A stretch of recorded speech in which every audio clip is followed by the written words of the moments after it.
Hello दोस्तों, मैं हूं एसबी। आप सभी का स्वागत है हमारे चैनल स्टोरी टेलर में। दोस्तों, आज की वीडियो में मैं आप लोगों को सन 2000 में रिलीज हुआ क्रोकोडाइल नाम की मूवी की स्टोरी एक्सप्लेन करने वाला, जो कि ऑब्वियसली एक एनिमल सर्वाइवल मूवी है। बट इसमें जो क्रोकोडाइल हम देखेंगे वो मूवी की स्टोरी में 100 साल से भी ज्यादा टाइम तक जिंदा रहने वाला एक रेयर स्पीसीज का क्रोकोडाइल है, जो कि कई सालों से लोगों से छुप के एक लेक में रह रहा था। बट अचानक से ही क्यों वो क्रोकोडाइल आक्रामक बन के लोगों पर हमला करना शुरू करता है, उसी के अराउंड मूवी की स्टोरी मूव करती है। तो वीडियो को शुरू करने से पहले एक छोटा सा रिक्वेस्ट है कि अगर आप हमारे चैनल पे नए हो तो स्टोरी टेलर को सब्सक्राइब करके बेल नोटिफिकेशन को ऑल पे सेट कर दो, ऐसे ही वीडियोस के नोटिफिकेशन पाके उसे देखने के लिए। तो चलो वीडियो को शुरू करते हैं।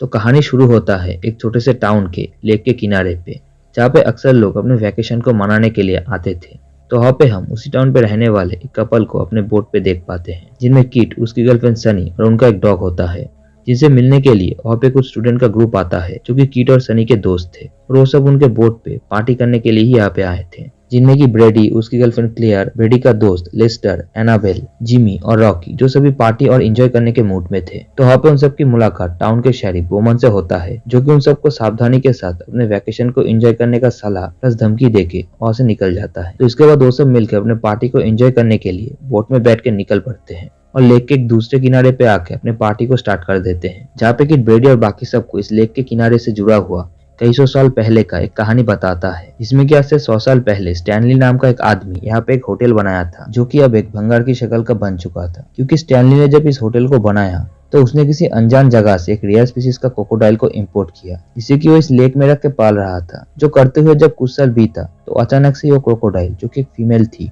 उसने कुछ अंडे दिए, जिन्हें कि स्टैनली ने अपने होटल में ऐसे ही ऑक्शन पे रख दिया। पर एक दिन अचानक से ही स्टैनली के बेटे ने उन सारे अंडों को फोड़ दिया। इसके बाद उस क्रोकोडाइल ने उस होटल में घुस के एक भी इंसान को जिंदा नहीं छोड़ा और स्टैनली के बेटे का सिर्फ सर ही मिला था। और उसके बाद कई बार उस क्रोकोडाइल को कई लोगों ने देखा, कई लोगों ने उसे मारने की भी कोशिश किया, पर जिन्होंने भी कोशिश किया वो कभी वापस नहीं आए। पर अब कई साल बीत चुका है जब उस क्रोकोडाइल को किसी ने भी नहीं देखा। तो किट की इन बातों को सुनकर वहाँ पे रहे सभी इस बात को मजाक में लेते हैं और हंसते हुए कहते हैं ये सिर्फ एक कहानी है। इस बात को किट उन्हें यकीन नहीं दिला पाता। तो उसी किनारे की एक दूसरी जगह पे दो शराबी को देख पाते हैं, जो कि फिशिंग के लिए वहाँ पे आए थे, जिन्हें कि वहाँ पे कुछ बड़े साइज का अंडा दिखाई देता है, जिसे कि वो दोनों किसी पक्षी का अंडा समझ के उन्हें फोड़ने लगते हैं। पर तभी पानी में से क्रोकोडाइल बाहर आके एक आदमी को एक झटके में निगल जाता है, जो कि वही क्रोकोडाइल होता है जिसके बारे में किट कहानी रेडियो और बाकियों को बता रहा था। और ये अंडे उसी क्रोकोडाइल का होता है। इस क्रोकोडाइल को देखने के बाद वो दूसरा आदमी अपने कार में बैठ के भागने की कोशिश करता है, पर वो क्रोकोडाइल कार के अंदर घुस के हमला करता है और कार के साथ साथ उस दूसरे आदमी को भी पानी में लेके चला जाता है। तो उसके अगले दिन ब्रेडी और बाकी सब लेक के किनारे पे मजे कर रहे होते हैं, जिन पर कि वो क्रोकोडाइल भी नजर गड़ाया बैठा हुआ था। इसी बीच किट का डॉग चिल्लाते हुए उसी क्रोकोडाइल के अंडों के पास चला जाता है, जिसके पीछे पीछे बाकी लड़के भी जाते हैं, जहाँ पे उन्हें वो टूटे हुए अंडे दिखाई देता है, जिनमें से अब भी एक अंडा सही सलामत था, जिन्हें की उठाकर जिमी और लेस्टर खेलने लगते हैं और उस अंडे को अपने साथ ही ले आते हैं। जो करते हुए क्रोकोडाइल भी उन्हें देखता है। तो इधर जिमी उस अंडे को लेकर क्लियर के बैग में छुपा देता है, इस बारे में किसी को भी पता नहीं चलता। तो इसके बाद रात को सभी फिर से बैठ के ड्रिंक कर रहे होते हैं, जहाँ पे नशे में एनाबेल कुछ टाइम पहले उसके और ब्रेडी के बीच में एक पार्टी के दौरान इंटीमेट होने की बात क्लियर के सामने कह देती है, जिस बारे में ब्रेडी ने क्लियर से छुपाया था। जो सुनने के बाद क्लियर गुस्से से बोट में वापस आ जाती है, जिसे की मनाने की कोशिश ब्रेडी करता है, पर क्लियर उसकी बात ना सुन के उसे ब्रेकअप करने की बात कह के उसे रूम से निकाल देती है। तो उधर बाकी सब भी अपने बोट में वापस आने लगते हैं, सिवाय जिमी के, जो कि ज्यादा ड्रिंक करने के कारण वहीं पे सो गया था। तो बाकी सब उसे वहीं पे छोड़ के बोट में वापस आके सो जाते हैं। तो उसके बाद देर रात को जब जिमी को होश आता है तो वो अपने बोट में वापस आने के लिए लेक के किनारे पे आता है। तो अचानक से ये क्रोकोडाइल एक झटके में उसे अपना शिकार बना लेता है, जिससे कि बोट का रस्सी भी कट जाता है और बोट पानी के बहाव में दूसरी दिशा में जाने लगता है, जिस बारे में बोट में सो रहे किसी को भी पता नहीं चलता। तो इसके बाद अगले दिन जब वो सब नींद से उठते हैं तो उन्हें अपना बोट लेक के और ही छोर पे झाड़ियों में फंसा हुआ मिलता है, जिससे कि अब वो सभी परेशान हो जाते हैं, क्योंकि एक तो वो सब यहाँ पे आके कैसे अटक गए हैं इस बात का पता उन्हें नहीं है, दूसरा जिमी का भी पता उन्हें नहीं चल रहा था, जिसे कि उन्हें ढूंढना होगा। पर इधर क्लियर ब्रेडी के साथ झगड़े होने के कारण अपना बैग लेके बोट से निकल के जंगल के रास्ते से यहाँ से निकलने की बात कहती है, जिसमें कि किट बोलता है कि यहाँ से जंगल का रास्ता एक भूलभुलैया की तरह है जहाँ से निकलना क्लियर के लिए काफी मुश्किल हो, तो क्लियर को अकेला ना जाके बोट के ठीक होने का इंतजार करके उन सबके साथ ही जाना चाहिए। जो सुन के क्लियर वहीं पे रुक जाती है,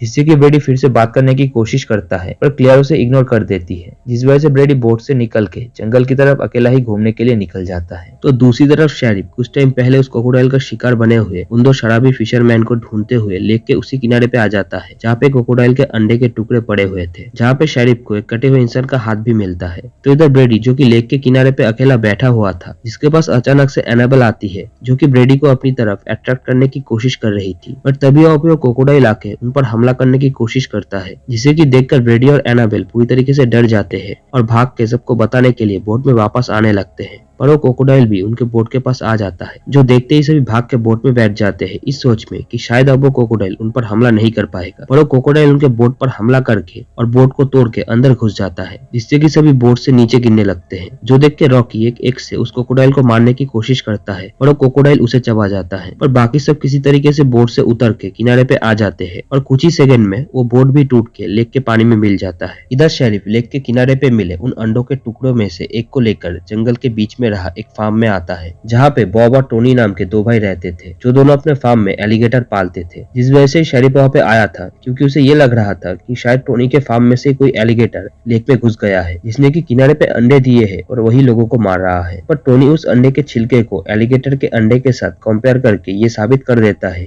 ये क्रोकोडाइल का अंडा है, जिसी के साथ टोनी ये भी बोलता है कि ये क्रोकोडाइल और कोई नहीं, स्टैनली का लाया हुआ वही रेयर स्पीशीज का क्रोकोडाइल है। जो सुन के शेरिफ बोलता है कि ये क्रोकोडाइल की बात तो सिर्फ एक कहानी है और अगर वो क्रोकोडाइल सच में था तो अब उसकी उम्र 100 साल से भी ज्यादा होना चाहिए। जिसमें कि टोनी बोलता है कि वो क्रोकोडाइल नाइल प्रजाति का है जो कि 150 साल से भी ज्यादा टाइम तक सरवाइव कर सकता है। इसी के साथ टोनी कहता है कि जब वो छोटा था तो उसका डैड उस क्रोकोडाइल का शिकार करने के लिए घर से निकला था, पर वो कभी वापस नहीं आया, वो क्रोकोडाइल उन्हें खा गया। बट अब टोनी उस क्रोकोडाइल को मार के बदला जरूर लेगा, जो कह के वो शेरिफ के साथ निकल पड़ता है उस क्रोकोडाइल का शिकार करने के लिए। तो दूसरी तरफ ब्रेडी और बाकी सब उस क्रोकोडाइल से अपनी जान बचाने के लिए जंगल के रास्ते से भाग रहे होते हैं, जो करते हुए रात हो जाता है और अब तो वो रास्ता भी खो चुके थे। तो इसी बीच वो क्रोकोडाइल भी उनके पीछे पड़ जाता है, जिससे कि भागते हुए वो सब अलग हो जाते हैं और एक जगह पे एनाबेल का पैर फंस जाता है, जिससे कि निकलने की कोशिश एनाबेल कर रही होती है। तो वहाँ पे क्लेयर भी आने लगती है एनाबेल की मदद करने के लिए, पर तभी वहाँ पे वो क्रोकोडाइल भी आ जाता है जो कि एनाबेल को अपने जबड़े में डाल के निकल जाता है, जो कि सब देख के वहां से भाग जाते हैं। तो दूसरी तरफ शेरिफ और टोनी मिलके अपने बोट में बैठ के उस क्रोकोडाइल को लेक के आसपास ढूंढ रहे होते हैं, जो कि उस टाइम उन्हें नहीं मिलता क्योंकि वो क्रोकोडाइल तो अब और ही किसी जगह पे बिजी था। तो इधर ब्रेडी और बाकी सब भी इधर उधर भागते हुए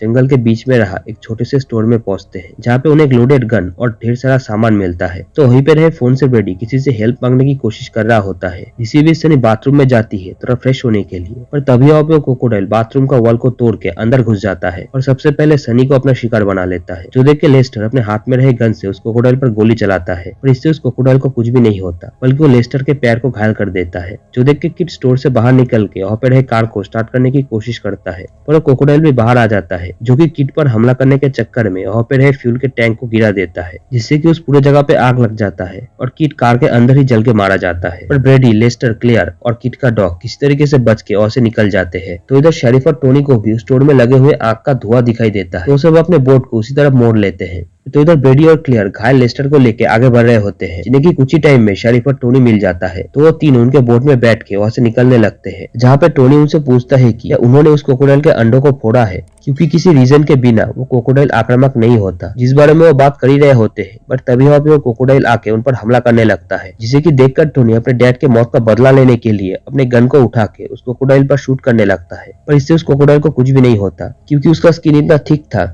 कि गोली का कोई असर ही उस पर नहीं हो रहा था, बल्कि इसी चक्कर में टोनी बोट से पानी में गिर जाता है, जिसे कि शेरिफ उठाने की कोशिश करता है और क्रोकोडाइल टोनी को भी अपना शिकार बना लेता है। जो देख के शेरिफ बोट को स्टार्ट करके बाकी सबको लेके वहां से निकलने की कोशिश करता है, पर क्रोकोडाइल शेरिफ पर भी हमला करके उसे बोट से ले जाता है, जिस चक्कर में बोट में भी आग लग जाता है। जो देख के ब्रेडी, क्लियर और लेस्टर किसी तरीके से बच के किनारे पे आ जाते हैं, पर अब वो सब काफी थक चुके थे उस क्रोकोडाइल से भागते भागते, जिस वजह से ब्रेडी उस क्रोकोडाइल का मुकाबला करने का ठानता है और उनके पास हथियार के नाम पे कुछ भी नहीं था, इसलिए ब्रेडी क्लेयर के बैग को चेक करता है कि शायद उसे कुछ मिल जाए। तो उसे वहाँ पे एक छोटा सा नाइफ मिलता है और उसी के साथ उस बैग में वो आखिरी अंडा भी उन्हें मिलता है जो कि जिमी ने क्लेयर के बैग में छुपाया था। जो देख के वो तीनों समझ जाते हैं कि क्यों वो क्रोकोडाइल उनके पीछे पड़ा है, क्योंकि उस क्रोकोडाइल को सिर्फ अपना अंडा वापस चाहिए, जिसे कि प्रोटेक्ट करने के लिए ही वो उन सबको मार रहा है। जो देख के ब्रेडी उस अंडे को बेट बना के क्रोकोडाइल को मारने का ठानता है। तो जब वो क्रोकोडाइल वहाँ पे आता है तो ब्रेडी उस पर हमला करता है, पर क्रोकोडाइल के ताकत के सामने ब्रेडी कुछ नहीं कर पाता। तो लेस्टर भी उस क्रोकोडाइल को काबू करने की कोशिश करता है, पर वो भी नाकाम हो जाता है। जो देख के क्लेयर जल्दी से उस अंडे को उठा के क्रोकोडाइल के सामने लेती है कि शायद अपने अंडे को लेकर वो क्रोकोडाइल वहां से चली जाएगी। पर अचानक से ही वो अंडा फूट के उसमें से क्रोकोडाइल का बच्चा बाहर निकलने लगता है, जो कि अंडे से बाहर निकल के अपने माँ के पास चला जाता है। तो फाइनली वो क्रोकोडाइल भी क्लेयर और बाकियों को छोड़ के अपने बच्चों को लेकर लेक में चला जाता है। तो आखिर में इस पूरे कांड में से ब्रेडी, क्लेयर, लेस्टर और किट का डॉग सर्वाइव कर पाते हैं,